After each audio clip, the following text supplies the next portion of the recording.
গার্ডিয়ানদের mobile ছাত্রদের হাতে থাকে।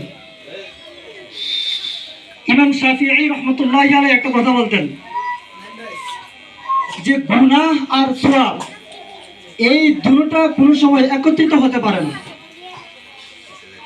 আমাকে বলেন, দুধের ভিতরে যদি এক ফোঁটা যদি সোনা থাকে তাহলে দুধ থাকে না, এটা কিন্তু নষ্ট হয়ে যায়। ঠিক তেমনি ভাবে কোন ছাত্র যদি ইলমে ওয়াহী যদি বুকে ধারণ করে, কোন ছাত্র যদি কোরআন এবং হাদিস যদি বুকে ধারণ করে, তাহলে এক নম্বর শর্ত হলো সেই ছাত্রে কোনো প্রকার গুনাহ করতে পারবে না। তাহলে এই ইলমে ওয়াহী তার বুকে ধারণ থাকতে পারবে। অথচ আমাদের মায়েরা, আমাদের বাবারা সন্তান ভাত খায় না, হাতে মোবাইল ধরায় দেয়। সন্তান কথা শুনে না, হাতে মোবাইল ধরায় দেয়। সন্তান এদিক সেদিক ঘোরাঘুরি করে, হাতে মোবাইল ধরায় দেয়। ভাই কি করে? যদি কারোর বাড়িতে যদি মোবাইল যদি না থাকে তাহলে অবশ্যই টেলিভিশন আছে। যদি মোবাইলও যদি না ধরা তাহলে ওই যে টেলিভিশন চালু করে দেয়। এখন দেখেন, গুনাহ আর নেকি একসাথে থাকতে পারে না।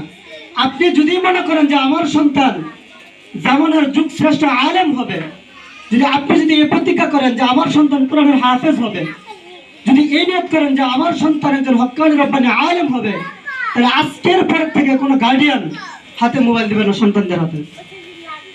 ঠিক আছে তো ইনশাল্লাহ? গার্ডিয়ান দেখেন, ঠিক আছে তো ইনশাল্লাহ? ইনশাল্লাহ মোবাইল দিবেন না, হাতে মোবাইল দিবেন না।